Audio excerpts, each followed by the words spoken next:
नमस्कार दोस्तों, आज हम लोग बात कर रहे हैं कि जो हिंदी के छात्र हैं, जो भी स्टूडेंट्स हिंदी की प्रिपरेशन में पीजीटी को प्रिपेयर करना चाह रहे हैं, वो उन लोगों के लिए ये मैं पूरी वीडियो लेकर के आया हूं। और आप देख रहे हैं फ्लास्क ऑफ केमिस्ट्री जैसी मेरी बुकलेट है। इस बुकलेट में बहुत सारे डिफरेंट बुक्स के कलेक्शन मैं करता हूं और वही आपके सामने लाता हूं। तो इस पे आज हम लोग हिंदी पर बात करेंगे कि हिंदी के कौन कौन से क्वेश्चंस हम लोगों को करने चाहिए और हिंदी का कैसा मैटर मैं आपको प्रोवाइड करवा पाऊंगा। ये दोनों चीजें आपको आज इस वीडियो में क्लियर होंगी। जैसे कि मैं क्वेश्चन पूरा हिंदी में चल रहा हूं आज लेकर के कैथोड किरणों के संबंध में। जैसा कि मैंने कहा था कि लगभग 10 अगर मैं बात करना चाहता हूं यहाँ पर, तो मैं आपको बताऊंगा कि आपको यहाँ सिंपल सा ये बताऊं कि क्वेश्चन का जो कैटेगरी होगी हमारी, वो क्वेश्चन की कैटेगरी बहुत ही अच्छी होगी और इससे आपको बेनिफिट भी बहुत होगा।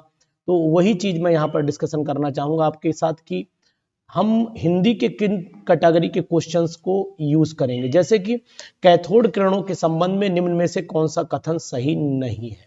देखिए, कैथोड किरणें सीधी रेखा में चलती हैं, बिल्कुल ठीक है। कैथोड किरणें विद्युत और चुंबकीय, ये भी ठीक है। यहाँ पर बहुत सारी चीजें जो ठीक हैं उनको हम लोग डिस्कशन में ला रहे हैं।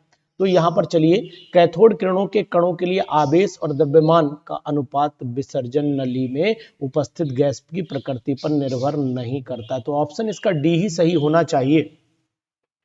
ऑप्शन इसका डी ही सही होना चाहिए जैसा कि मुझे अनुमान है। क्वेश्चन नंबर 2 में चलते हैं। निम्न में अल्फा कण है, 2He4 होता है अल्फा पार्टिकल। अगर हम लोग 2He4 की बात करते हैं तो यहाँ पर मैं आपको ये भी बता दूं कि ये हीलियम का न्यूक्लियस माना जाता है। तो यहाँ पर मैं लिख देता हूं न्यूक्लियस ऑफ हीलियम लिख देता हूं। और न्यूक्लियस ऑफ हीलियम का मतलब इसके ऊपर 2 पॉजिटिव आ जाने चाहिए। यहाँ पर सिंपल वे में 2 पॉजिटिव मुझे बना देना चाहिए। तो ये जो हमारा क्वेश्चन था, हीलियम जो मैंने बताया था आपको, निम्न में से अल्फा कण कौन है? हीलियम का न्यूक्लियस। तो हीलियम का न्यूक्लियस आपको कहाँ दिखाई दे रहा है वो मैं आपको बताऊं। जरा पेन का कलर थोड़ा सा रेड वाला सेलेक्ट कर लेता हूं। तो ये मैं आपको बताना चाहूंगा कि यहाँ पर हम लोग देख रहे हैं कि हीलियम का न्यूक्लियस यानी कि 2 का जो ऑप्शन होना चाहिए वो सी सही होना चाहिए। अगर मैं इसे थोड़ा सा और जूम कर दूं, व्यू में जाकर के इसे थोड़ा सा और जूम कर देता हूं, तो फिर मुझे लगता है कि आसान हो जाएगा इसको हम लोगों को देखना। यहाँ पर चल लेते हैं, थोड़ा सा बढ़ा लेते हैं इसको, है ना।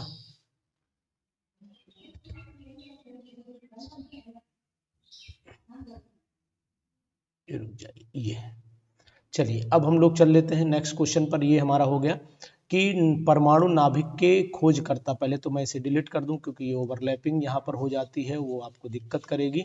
वो दिक्कत ना करे, ये मिटा देता हूं मैं इसको। अब चल लेते हैं नेक्स्ट क्वेश्चन पर। देखिए क्वेश्चन क्या कह रहा है। क्वेश्चन कह रहा है कि न्यूट्रॉन के खोजकर्ता कौन थे। तो न्यूट्रॉन जेम्स चैडविक ने खोज किया था, तो जेम्स चैडविक टिक लगा दीजिए। नाभिकीय अभिक्रिया लिखी हुई है 7 नाइट्रोजन 14 और ये बना हुआ है। तो यहाँ पर आर क्या है तो आपको पता होना चाहिए। अगर मैं लिखता हूँ 7, अगर मैं यहाँ पर लिखता हूँ 7 नाइट्रोजन आपका 14 लिखता हूँ और साथ में 2He4 लिखता हूँ, तो 4 4 ये आपका 14 4 18 हो गया, 18 यानी कि हो गया। और यहाँ पर आ रहा है 17, तो ऊपर तो 1 आ गया, नीचे आपका 7 और 2 9 यानी 1H1 यहाँ पर जुड़ना चाहिए। और 1H1 जो होता है वो प्रोटॉन के लिए इंडिकेट कर रहा है, तो ये ध्यान दीजिएगा। नेक्स्ट क्वेश्चन चल रहा है हमारा, क्वेश्चन नंबर प्रोटॉन नाभिक के परमाणु नाभिक के खोजकर्ता का नाम बताइए। तो परमाणु नाभिक के खोजकर्ता जो है वो हमारे कौन है? परमाणु नाभिक। तो परमाणु नाभिक का खोजकर्ता रदरफोर्ड को लगाना चाहिए। नाभिकीय समीकरण 4 बेरिलियम। तो यहाँ पर 0N1 आता है, ये फेमस रिएक्शन है, पढ़ी होगी आपने स्ट्रक्चर ऑफ एटम में। परमाणु नाभिक में उपस्थित इतनों की संख्या परमाणु क्रमांक क्या बताता क्या है, ये भी आपको मैं बताता हूँ। तो यहाँ पर आपको परमाणु नाभिक में उपस्थित प्रोटॉनों की संख्या, यानी यहाँ पर प्रोटॉन की बात कर लेता हूँ। तत्व का मूल लक्षण क्या है? तत्व का मूल लक्षण होता है परमाणु क्रमांक यानी और संयोजकता। इन 2 में से एक ऑप्शन को आपको टिक करना पड़ेगा। मेरे हिसाब से परमाणु क्रमांक से ही मूल लक्षण उसका पता लगता है, संयोजकता मूल लक्षण में नहीं आएगा। मोजले का जो समीकरण होता है वो मोजले का समीकरण √V is equal to A और ब्रैकेट में Z-B होता है। ये ऑप्शन आपको अगर कहीं दिखाई देता है, यहाँ पर भी है, यहाँ पर भी है, यहाँ Z-B है लेकिन यहाँ पर A नहीं है, तो यानी B ऑप्शन पर आप टिक कर दीजिए। मोजले की समीकरण आपको पता लग जाएगी कि क्या होगी। सही उत्तर चुनिए। तो 10 वाले का आंसर आपको बताना पड़ेगा कि परमाणुओं की जब अल्फा कणों से बमबारी की जाती है तो 10 लाख कणों में से केवल कुछ ही कणों के विक्षेपण होता है और शेष कण बिना विक्षेपित हुए पार हो जाते हैं। इसका कारण क्या होता है? इसका कारण अगर आपको सीधा सा पता तो आंसर पे जाइए और ये बताइए नाभिक जो होता है, न्यूक्लियस बहुत छोटा होता है, तो छोटा तो एक ही ऑप्शन दिख रहा है कि परमाणु की तुलना में नाभिक का आयतन बहुत कम होता है, यही ऑप्शन मुझे दिखाई दे रहा है। चलिए इसके बाद क्वेश्चन नंबर 11 पर चल लेते हैं। क्वेश्चन नंबर 11 कह रहा है न्यूट्रॉन के द्रव्यमान की कोटि क्या है? न्यूट्रॉन के द्रव्यमान, न्यूट्रॉन का किस रेंज में परमाणु भार माने इसका वेट होना चाहिए? तो मुझे लगता है कि जो 1.675 इंटू 10⁻⁻27 kg होता है, तो शायद मुझे आंसर डी पर टिक करना चाहिए। प्लैंक के क्वांटम सिद्धांत के अनुसार, प्लैंक का जो क्वांटम सिद्धांत है वो क्या कहता है? प्लैंक का क्वांटम सिद्धांत कहता है कि E is equal to H nu यानी E is equal to H C upon lambda. तो E is equal to H C upon lambda मुझे यहाँ पर ही दिखाई देता है, क्योंकि वही बताता है कि E is equal to H C upon lambda होता है, जो E is equal to H nu के बराबर से चलता है। परमाणु नाभिक की त्रिज्या की कोटि क्या होती है? परमाणु नाभिक की त्रिज्या की कोटि लगभग 10⁻⁻12 सेंटीमीटर या 13 सेंटीमीटर मानी जाती है। कुछ किताबों में 10⁻13 सेंटीमीटर भी दे रखी है, इसको पढ़ लीजिएगा। इसके बाद हम लोग चल लेते हैं, इसके बाद हम लोगों को चलना चाहिए, कहां पर चलेंगे देख लेते हैं। जरा पेज बढ़ा लूं नीचे यहां से।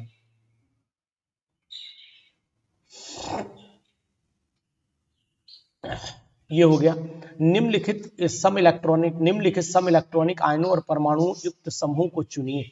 तो सम इलेक्ट्रॉनिक तो आपको पता होना चाहिए, इलेक्ट्रॉन का नंबर सेम होना चाहिए।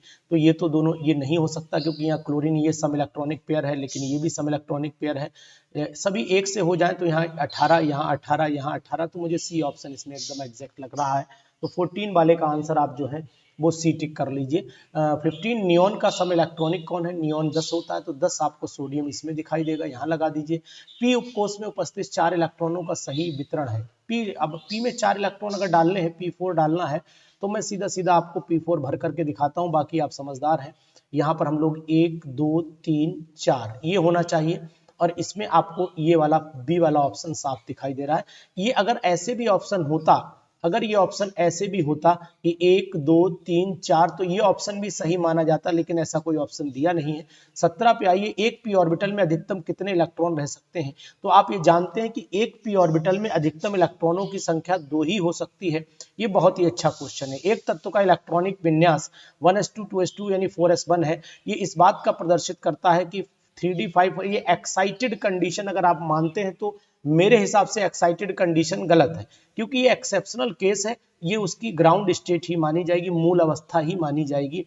तो यानी यहाँ पर टिक करेंगे। Cu डाई पॉजिटिव का इलेक्ट्रॉनिक विन्यास है, Cu डाई पॉजिटिव का इलेक्ट्रॉनिक विन्यास 3d9 हो जाएगा, क्योंकि 4s 3d10 4s1 होता है, और वो यहाँ पर 2 इलेक्ट्रॉन निकाल दिए गए हैं, तो वो संभावना भी आपकी यहाँ पर घट जाती है। तो इस चीज का भी आपको ध्यान देना पड़ेगा,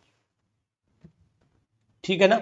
अब हम लोग चल लेते हैं यहाँ पर कि निकिल परमाणु में 3d उपकोष में 8 इलेक्ट्रॉन है, जिनका 5d ऑर्बिटल में वितरण अगर मैं करता हूं, तो निकिल परमाणु में 3d उपकोष में 8 इलेक्ट्रॉन है, तो जिनका 5d ऑर्बिटल में, तो 5d में क्यों होगा, फिर तो 3d में ही करना पड़ेगा भाई। चलो 3d में वितरण कर लेते हैं।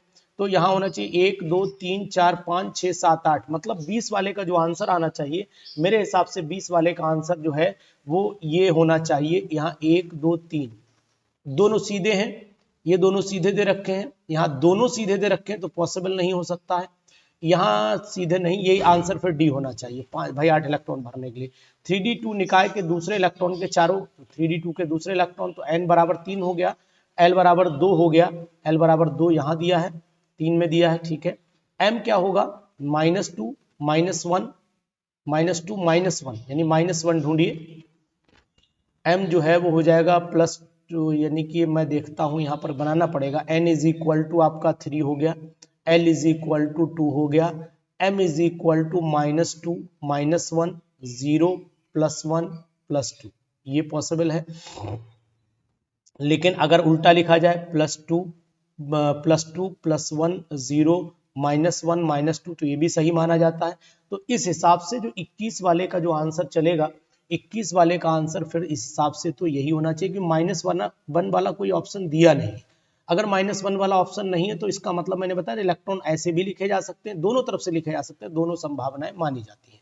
क्रोमियम परमाणु का इलेक्ट्रॉनिक विन्यास क्या होगा? क्रोमियम का सभी जानते हैं कि क्रोमियम का इलेक्ट्रॉनिक विन्यास परमाणु जो है वो लास्ट में 3d5 4s1 होता है, तो ये चीज भी आप जान लीजिए। ठीक है, इसके बाद क्वेश्चन चले आइए, क्वेश्चन पे नेक्स्ट आ जाते हैं।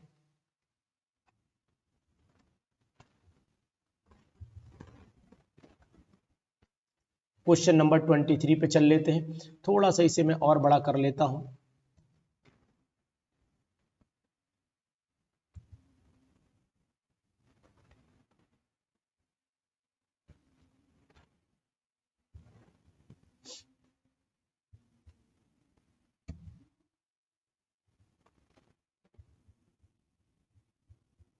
चलिए अब हम 23 पे चल लेते हैं। 23 क्वेश्चन क्या कह रहा है वो भी आपको समझने की कोशिश करता हूं कि निकल डाई पॉजिटिव आयन में अयुग्मित इलेक्ट्रॉनों की, भाई निकल डाई पॉजिटिव आयन जो है, निकल डाई पॉजिटिव की अगर मैं बात करता हूं तो यहाँ पर आपको 3d8 3d8 हो जाएगा। तो 3d8 का मतलब हुआ कि 2 ही अनपेयर्ड होंगे, तो यहाँ पर बी ऑप्शन लगा लीजिए। भाई 3d8 में अगर इलेक्ट्रॉन आप भरते हैं तो फिर आपको भरना पड़ेगा, यहाँ ध्यान दीजिए, 1 2 3 4 5, तो यहाँ 1 2 3 4 5 6 7 8, तो 2 अनपेयर्ड आ जाते हैं, तो आंसर फिर 23 का आपको बी लगाना चाहिए। मेरे हिसाब से 23 का बी लगाना चाहिए, तो यहाँ पर ध्यान दीजिए। इसी तरीके से मैं आपको सभी के क्वेश्चंस देता रहूंगा। आपबाउ का सिद्धांत लागू नहीं होता, तो आपबाउ का सिद्धांत किन किन पर लागू नहीं होता है? आप जानते हैं कि आपबाउ का सिद्धांत कॉपर और क्रोमियम एक्सेप्शन केस में रेगुलर वे में नहीं लग पाता है। यहाँ एक्साइटेशन जैसी कंडीशन दिखती है, लेकिन एक्साइटेशन जैसी कंडीशन होती नहीं है। निम्न परमाणुओं के अनुचुंबकीय आयन हैं। कौन कौन से अनुचुंबकीय? यानी अनुचुंबकीय का मतलब अगर आप जानते हैं तो शायद पैरामैग्नेटिक होता है, जहां तक मुझे याद है, देख लेता हूं, अभी मुझे भी थोड़ा सा हिंदी में डाउट रहता है। निकिल में भी अनपेयर्ड है, यहाँ पर भी अनपेयर्ड है, जिंक में पेयर्ड है और सिल्वर में भी अनपेयर्ड है। तो मुझे लगता है कि 25वें वाले का आंसर जो है वो निकल डाई पॉजिटिव होना चाहिए। आयन में अयुग्मित आयन है। अगर आयन की बात करूंगा तो यहाँ पर निकल डाई पॉजिटिव जब मैं कर दूंगा तो तब भी 2 अनपेयर्ड, लेकिन इसमें पेयर्ड रह जाएंगे। अगर कॉपर का कर दूं तो इसमें भी पेयर्ड रह जाएंगे, तो यानी ये पैरामैग्नेटिक यही पॉसिबल है, तो इसका आंसर फिर ये होना चाहिए, निकल वाला। द्विगंशी quantum number L is equal to 3 के लिए चुंबकीय क्वांटम संख्या m के कुल मान होंगे। तो यानी कि 12 + 1 कर दीजिए, 12 + 1 3 दूनी 6 + 7 मान हो जाने चाहिए, यानी सी ऑप्शन आ जाना चाहिए। और सी ऑप्शन जब आएगा तो ये चीज आपको यहाँ पर पता लग जाएगी, अच्छे से पता लग जाएगी, कोई दिक्कत नहीं होगी। चलिए उसके बाद चल लेते हैं हम लोग क्वेश्चन नंबर नेक्स्ट पे चलते हैं। क्वेश्चन नेक्स्ट हमारा क्या कह रहा है वो भी देखता हूं मैं। चलिए बढ़ लेते हैं, थोड़ा सा इस बोर्ड को करने में दिक्कत लगती है। 28 में चुंबकीय क्वांटम संख्या संबंधित है, तो मुझे लगता है कि 27वें वाले का जो आंसर आना चाहिए वो, देखिए आकार से तो मतलब है नहीं, शेप से भी, चक्रण स्पिन से भी, तो अभिविन्यास होना चाहिए। अभिविन्यास में ओरिएंटेशन से बात कर रहा है। तो Fe डाई पॉजिटिव आयन में अयुग्मित इलेक्ट्रॉनों की संख्या वही 4 आ जाएगी इसमें, क्योंकि 3d6 होता है तो एक इलेक्ट्रॉन अनपेयर्ड हो जाएगा, बाकी 4 अनपेयर्ड रहेंगे। L बराबर 3 उपकोष में समाये जाने वाले अधिकतम इलेक्ट्रॉनों की संख्या क्या होगी? L बराबर 3 है तो 7, यानी कि L बराबर 3 जो है वो F के लिए होगा, और F में 7 दूनी 14, यानी कि अधिकतम इलेक्ट्रॉन आने की संख्या यहाँ पर 14 हो जाती है। द्विगंशी क्वांटम संख्या L बराबर 2 के लिए चुंबकीय क्वांटम संख्या m के कुल मान होंगे। क्या मान हो सकते हैं? तो आपको बताना चाहूंगा कि द्विगंशी क्वांटम संख्या L बराबर 2 के लिए चुंबकीय क्वांटम संख्या m के मान टोटल 2 दूनी 4 और 1 5 होने चाहिए, तो कुल मान यहाँ पर 5, यानी डी चेक कर लीजिए। क्रोमियम 24 में अयुग्मित इलेक्ट्रॉनों की संख्या ट्राई पॉजिटिव है, तो यहाँ पर 3, मेरे हिसाब से 1 उधर से जाएगा, 3 आना चाहिए, तो यहाँ पर 31 का जो आंसर है वो सी सही होना चाहिए। सबसे कम ऊर्जा वाला उपकोष, तो यहाँ पे सबसे कम ऊर्जा आपको कहाँ दिखाई दे रही है? तो देख लीजिए आप 32 वाले को देखिए ध्यान से, कि 32 वाले में सबसे कम ऊर्जा मुझे दिखेगी, जहां पर पहले आपको ऑर्बिटल लिख देता हूं। यहाँ आपका 2p आ जाता है, यहाँ पर आपका 3p आ जाता है, यहाँ 2p आ गया, यहाँ 3p आ गया, ठीक है। इसके बाद यहाँ पर आ जाता है 2p, यहाँ पर भी आ जाता है 3s, तो 2p तो कम हो ही गया, ये तय है। क्लोरीन सबसे कम ऊर्जा वाला उपकोष में कहाँ चला गया? सबसे कम ऊर्जा वाला उपकोष अगर मैं देखता हूं तो पहले 4p पढ़ी जाएगी, फिर देखता हूँ 3D है, 3D पहले 4s भरा जाता है, फिर 3D भरा जाता है, फिर 4p भरा जाता है।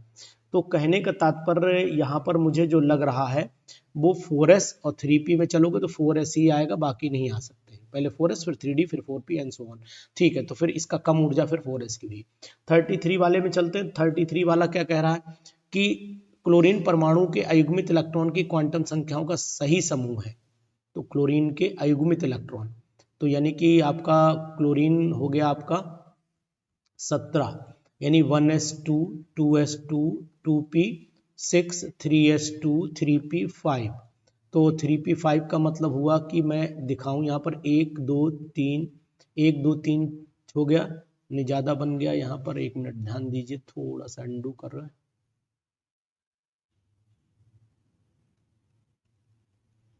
मिटा ही लेता। चलिए यहाँ पर बना लेते हैं ध्यान से। चलिए 3 बना लेते हैं। 3 में 5, 1 2 3 4 5, तो अयुग्मित ये हो गया। तो n बराबर तो 3 हो गया, l बराबर 1 हो गया, m बराबर -1 0 +1। ठीक है, यही आएगा, C आएगा। D3 के अंतिम इलेक्ट्रॉन के m का मान, D3 का अंतिम इलेक्ट्रॉन के m के अगर मान निकालना आप चाहेंगे तो D3 लिखिए आप। D3 का अंतिम m यानी कि D3 हो गया ये वाला। 1 2 3 4 5 माइनस डी में 3 में है ना, D3 में तो L कितना हो गया, L तो 2 हो गया, तो -2 -1 0 +1 +2। तो अंतिम इलेक्ट्रॉन D3 में 1 2 3 0 आना चाहिए, तो यहाँ पर ये आ जाना चाहिए। चुंबकीय क्वांटम संख्या व्यक्त करती है, क्या व्यक्त करती है चुंबकीय क्वांटम संख्या? चुंबकीय क्वांटम संख्या बताती है आपका कक्षक का आकार नहीं बनाती है, आकृति नहीं, ऊर्जा स्तर नहीं, कक्षक का दिशा विन्यास बताएगी, यानी कहने ओरिएंटेशन ऑफ ऑर्बिटल बताएगी। तो इसका आंसर फिर ये होना चाहिए। px ऑर्बिटल के नोडों तलों की संख्या कितनी होनी चाहिए? बहुत ही अच्छा क्वेश्चन है कि नोड्स पूछ रहा है, नोड्स कितने होने चाहिए? px ऑर्बिटल, p ऑर्बिटल में एक नोड होता है, क्योंकि अगर हम लोग बात करते हैं n-l-1 की, तो n तो दिया नहीं है, तो l की वैल्यू पर एंगुलर नोड की बात करना चाहें तो यहाँ पर फिर एक नोड आएगा, एंगुलर नोड यहाँ पर एक आएगा, तो जितना होता है तो यहाँ बी ऑप्शन लग जाना चाहिए। चलिए इसके बाद हम लोग चल लेते हैं नेक्स्ट पेज पर। जो क्वेश्चन दे रखे हैं आपको लगातार क्वेश्चन का हिंदी इंग्लिश जैसे भी हो पा रहा दे रहा हूँ। 37 पे आइए, अनिश्चितता के सिद्धांत के अनुसार delta x delta P h/4 पाई होता है, तो बी लगा लीजिए। टाइटेनियम ट्राइपॉजिटिव में अयुग्मित इलेक्ट्रॉनों की संख्या 0 हो जाएगी, क्योंकि 22 होता है और 22 में क्या होता है यहाँ पर 3D और 4s हो जाता है, 4s 0 हो जाता है और 3D भी 0 हो जाएगा, क्योंकि वैसे टाइटेनियम में 2 और यहाँ पर 2 2 4 टाइटेनियम ट्राइपॉजिटिव, सॉरी फिर आंसर तो 1 आना चाहिए। स्कैंडियम 3D2 और 2 यानी 1 आना चाहिए, सॉरी, तो यहाँ पर बी ऑप्शन जाएगा, ये ऑप्शन यहाँ पर नहीं जाएगा, ध्यान दीजिएगा, ये ऑप्शन यहाँ पर नहीं जाएगा। एक बात। दूसरी, कोबाल्ट डाई पॉजिटिव में अयुग्मित इलेक्ट्रॉनों की संख्या, ये क्वेश्चन तो आप कर सकते हैं, मुझे लगता है ये वाला ये वाला ये वाला ये वाला और ये क्वेश्चन आप कर सकते हैं। वैसा नहीं कि मैंने छोड़ दिया तो बोले साहब आप तो छोड़ रहे हैं क्वेश्चन, हमें कैसे कराएंगे? अरे यार कुछ तो करोगे ना, मेहनत, पीजीटी की तैयारी कर रहे हो, है ना, पीजीटी की तैयारी कर रहे हो यार, तो इतने क्वेश्चन तो तुम्हें मेरे हिसाब से करने ही चाहिए। और अगर इतने नहीं कर पा रहे हो तो फिर क्या मतलब है कि स्पून फीडर मत बनिए। मैंने हमेशा सिखाया अपने लोगों को कि स्पून फीडर बनने की कोशिश आप कतई ना करिए। स्पून फीडर अगर आप बनेंगे तो फिर क्या होगा, दिक्कत हो जाएगी, और स्पून फीडर से हमेशा वही आप सीख पाएंगे जो सिखाया जाएगा, इससे ज़्यादा आप नहीं सीख पाएंगे। भाई साहब ध्यान दीजिए आप, है ना। इसके बाद आइए 43 से मैं शुरुआत करता हूँ, बाकी करिएगा। इलेक्ट्रॉन की तरंग प्रकृति को दर्शाने वाली समीकरण है। ये इलेक्ट्रॉन की तरंग प्रकृति आपको इससे दिखाई देगी, यानी कि अगर मैं यहाँ पर कहूँ कि ये डी ब्रॉगली की इक्वेशन है तो वहीं से आपको समझ में आएगा। टाइटेनियम के अंतिम इलेक्ट्रॉन के चारों क्वांटम नंबर, अरे यार कोई भी निकाल देगा। टाइटेनियम का अंतिम इलेक्ट्रॉन 3D2 में होता है, तो n बराबर तो 3 हो गया, l बराबर 2 हो गया, ये हो गया, और यहाँ पर आप +2 ले लीजिए। अंतिम इलेक्ट्रॉन कहाँ जाएगा? -2 -1 0 +1 +2 हो सकता है, तो उल्टा भी चल सकते हो, +1 पे आओ तो यानी 44 का फिर तो इस हिसाब से आंसर डी आ जाना चाहिए, जैसा कि मैंने अभी बताया। 2p2 इलेक्ट्रॉन की चुंबकीय क्वांटम संख्या होती है, बताइएगा कितनी होती है ना। परमाणु कोषों की बढ़ती ऊर्जा का सही क्रम क्या होना चाहिए? तो सही क्रम तो दुनिया जान रही क्या होना चाहिए कि भाई 5D होगा 4s, यानी साफ दिख रहा है कि यही होगा। चलिए, कॉपर परमाणु का ग्राउंड स्टेट में कॉपर परमाणु का ग्राउंड स्टेट में तो सी हो जाएगा, 3d10 4s1 होता है तो 47 वाले पे लगा लीजिए आप सी ऑप्शन। परमाणु क्रमांक ऑर्बिटल क्या है? ऑर्बिटल एक 3 डायमेंशनल स्पेस है जहां पर इलेक्ट्रॉन के पाए जाने की संभावना ज़्यादा होती है, तो ये हो जाएगा आपका। इसके मैंने आंसर भी लगाए हुए हैं, आंसर भी आपको दे देता हूँ, इसमें दूंगा आंसर, यहाँ दीजिए। हिंदी में भी आपको अवेलेबल देखिए आंसर मैंने लगाए, 50 क्वेश्चन है, 55 इसमें करिएगा, ये वाले क्वेश्चन भी करके मुझे भेजिएगा, है ना। इन क्वेश्चन को कर लीजिएगा, जो 49 है, 50 है ना, इस चीज़ आपको ध्यान दीजिएगा। ये क्वेश्चन करके आप मुझे भेजिएगा कि सर देखिए मैंने क्वेश्चन कर लिया है। यहाँ पर मैं आपको बताने की कोशिश करूँगा कि आखिरकार जो है वो क्वेश्चन कैसे आपने किए हैं, ये मैंने सब बताया है। ये सब रिपीटेड क्वेश्चन है, कर सकते हैं आप। मैंने आपको क्लू दिया है कि हिंदी में भी मटेरियल अवेलेबल है, तो ये मैं डालूंगा, आप इसको देखिए, समझिए और हमें कॉल जरूर करिए। अगर कोई समस्या है तो उसके लिए हम आपके साथ। नमस्कार। कोई भी सपना साकार करने के लिए सबसे जरूरी है सही कोच का होना। चुनिए अरोमा केमिस्ट्री क्लासेस को और करें अपने PGT TGT exams of India का सपना साकार। Download the app now.